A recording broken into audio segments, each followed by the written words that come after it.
bonjour et bienvenue pour une pause avec Bruno, avec moi-même. J'aimerais vous parler des bienfaits du confinement. Et s'il y avait des bienfaits au confinement que nous avons vécu et sommes pour certains encore en train de vivre. En tout cas, pour les églises, la reprise n'est pas simple. Établissement, puis mise en place de protocoles divers et variés afin de garantir les gestes barrières, la distanciation sociale, etc., etc. Ce n'est pas simple, parce que dans les églises, ce qui nous manque, c'est de se revoir, se parler, se bisouiller, se tendre la main, c'est prier les uns avec les autres et les uns pour les autres. Mais tout ça, évidemment, ce n'est pas pour demain. Mais si Dieu voulait nous parler et parler à son Église, et si Dieu voulait que ce temps de confinement soit un temps pendant lequel l'Église s'épaissit, je n'ai pas dit s'endurcit, ce n'est pas pareil, on peut s'endurcir, c'est-à-dire au fil du temps s'installer dans le confort du salut et d'une vie chrétienne pas trop engagée, dans une zone confortable et devenir négligent, perdre la compassion pour les perdus, perdre le zèle, bref, devenir de plus en plus indifférent et de moins en moins engagé. Mais ce que Dieu réclame de notre part, c'est plus d'épaisseur, de profondeur. Je vous laisse le témoignage du prophète Élie, qui a été envoyé par Dieu. C'est Dieu qui lui a dit, cache-toi près du torrent de Kérit. Donc il a été envoyé en stage de confinement, nourri par les corbeaux, pain et viande midi et soir. Ça a été pour lui un temps de mise à l'écart forcé,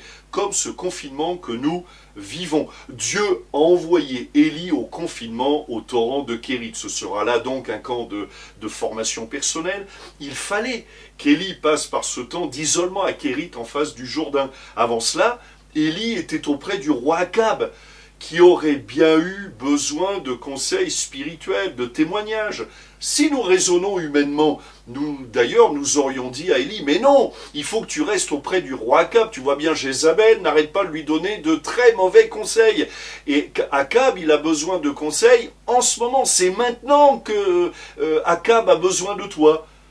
Mais Dieu l'a envoyé à ce moment-là. Dieu voulait opérer une œuvre profonde dans le cœur d'Élie. C'est difficile pour nous, ces temps de confinement, d'isolement. On se sent inutile, mal employé, sous-employé, parce qu'on n'a pas la vue à long terme de Dieu. Ce temps pour Élie sera, c'est vrai, un temps d'humiliation, un temps même de blessure, pour le forcer, l'amener à ne dépendre que de Dieu. Au torrent de Kérit, il est coupé de tout engagement et de toute activité. D'ailleurs, le nom Kérit, ça signifie couper, retrancher. Je remarque au moins deux choses. La première, c'est que Dieu a pourvu à tous ses besoins. Il n'a manqué de rien. Nourri midi et soir, pain, viande, par des corbeaux. Dieu pourvoit, car Dieu est fidèle. Première chose.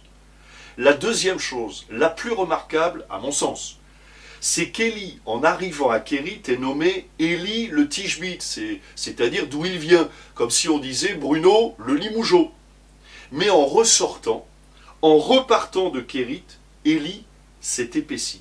Il est devenu quelqu'un de plus profond. Et à cette sortie de stage de confinement, une femme le nommera, et c'est écrit dans la Bible, homme de Dieu. En arrivant, Élie était un prophète dynamique, engagé.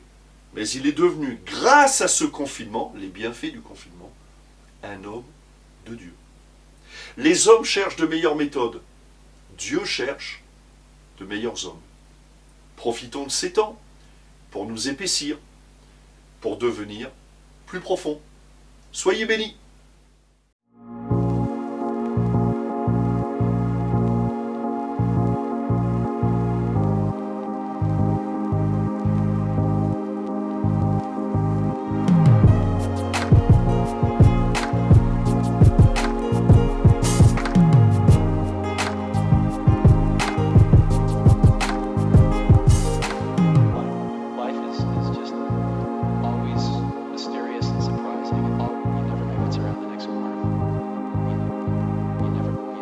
Around the next corner.